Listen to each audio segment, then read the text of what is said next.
जी students, अब देखिए हमें इस क्वेश्चन से कैसे डील करना है। हमें कौन का इक्वेशन फाइंड करना है जिसके लिए 1 2 3 हमें वर्टेक्स दिया हुआ है और गाइडिंग कर्व हमें ये सर्कल दिया हुआ है। So let the equation of guiding curve be this, ये हमें गिवन है। तो सबसे पहले हमने क्या करना है, the equation of the line passing through the point 1 2 3। हमें एक लाइन का इक्वेशन निकालना है जो 1 2 3 पॉइंट से पास कर रहा है ना। तो वो कैसा होगा, x minus 1 by L, y minus 2 by M and z minus 3 by N. ये लाइन का इक्वेशन आपने निकाल लिया, ठीक है। अब ये लाइन जो है वो तो यहाँ पे भी हो सकता है, यहाँ पे भी हो सकता है। वो लाइन जो है, ये लाइन यानी ये कौन को जनरेट कब करेगा, अगर ये जनरेटर होगा यानी ये गिवन कर्व को इंटरसेक्ट कर रहा होगा। तो हमने निकाला एनी पॉइंट ऑन लाइन 2, इस लाइन पे कोई भी पॉइंट, ठीक है। अब ये पॉइंट जो है वो ये लाइन जनरेटर कब होगा, अगर for some value of R ये पॉइंट जो है वो इस कर्व को, जो हमें ये गिवन कर्व है उसको इंटरसेक्ट कर रहा हो। यानी जो ये जो पॉइंट है वो इस सर्कल पे लाई करना चाहिए। अब सर्कल पे कैसे पॉइंट्स हैं, जो स्फीयर पे भी लाई कर रहे हैं और प्लेन पे भी लाई कर रहे हैं। यानी ये जो पॉइंट है वो प्लेन की इक्वेशन को भी सेटिस्फाई करेगा और स्फीयर की इक्वेशन को भी सेटिस्फाई करेगा, क्योंकि ये सर्कल को, ये लाइन जो है वो सर्कल को इंटरसेक्ट कर रहा है for some value of R, है ना। So now the line 2 will be a generator of the cone if it intersects the given curve. अगर ये गिवन कर्व को इंटरसेक्ट कर रहा है तभी ये लाइन जनरेटर होगा। तो हमने ये निकाला पॉइंट लाइन पे। अब यही for some value of R, यही पॉइंट जो है वो पॉइंट ऑफ इंटरसेक्शन बन सकता है ना।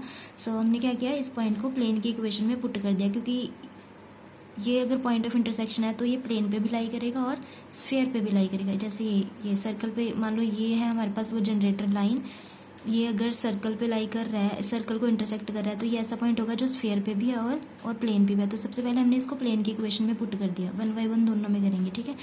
तो पहले हमने क्या किया, ये पॉइंट को ये प्लेन की इक्वेशन में पुट कर दिया। x की प्लेस पे हमने रखा एल आर प्लस 1, वाई को पुट कर दिया M R plus 2 and z को पुट कर दिया एन आर प्लस 3। तो यहाँ से हमारे पास इसको सॉल्व करने पे r की वैल्यू आ गई, निकाल ली हमने r की वैल्यू। तो ये r की वैल्यू हमने यहाँ पे पुट कर दी यहाँ, तो p पॉइंट आ जाएगा हमारे पास, ठीक है। ये आप सॉल्व कर लोगे, कैलकुलेशन आप कर सकते हो।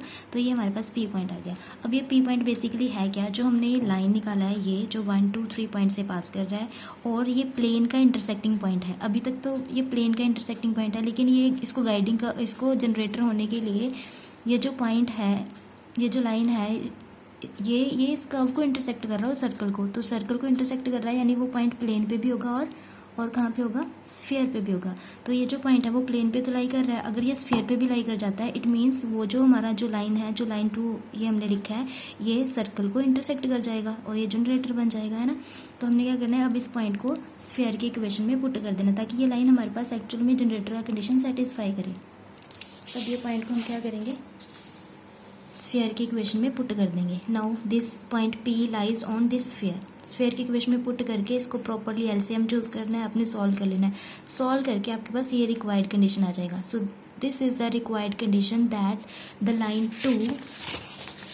2 will be generator for required cone, है ना।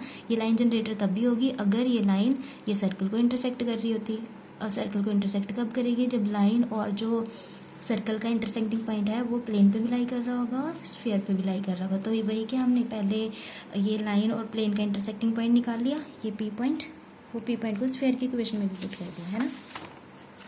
तो ये हमारे पास आ गया रिक्वायर्ड कंडीशन। अब एक्चुअल में हमने करना क्या है, अब वो लाइन हमारे लिए जनरेटर बन चुका है, ये सर्कल है हमारे पास, ये लाइन जनरेटर बन चुका है।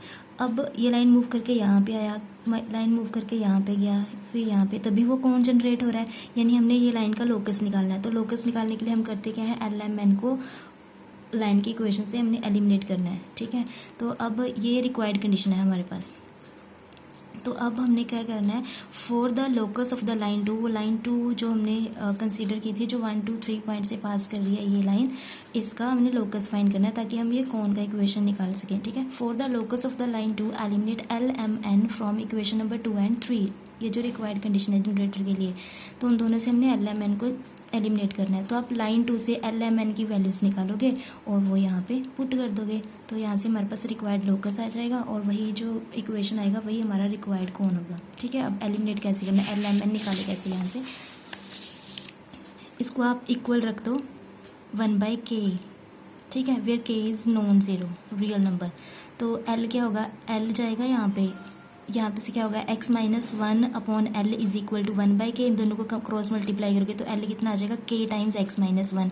सिमिलरली m कितना आ जाएगा k times y minus two and n कितना आ जाएगा k minus z minus three. ठीक है, तो ये l m n की वैल्यूज़ आपने यहाँ पे पुट कर दी। l की वैल्यू कितनी आ रही है k times x minus one, तो k स्क्वायर आएगा, वो मैंने अभी लिखा नहीं यहाँ पे। m कितना आएगा k times y minus two, m की वैल्यू पुट करके तो k square y minus two square and n की वैल्यू हमने वहाँ निकाल लिया, कितना है k times z minus three, तो स्क्वायर करने पे k square z minus three. तो आप यहाँ पे l m n की जो वैल्यूज़ डालोगे सब में k स्क्वायर आ रहा होगा और वो k नॉन जीरो है। ठीक है, तो वो हमने लिखा ही नहीं, वो तो वैसे ही कॉमन निकालोगे आप।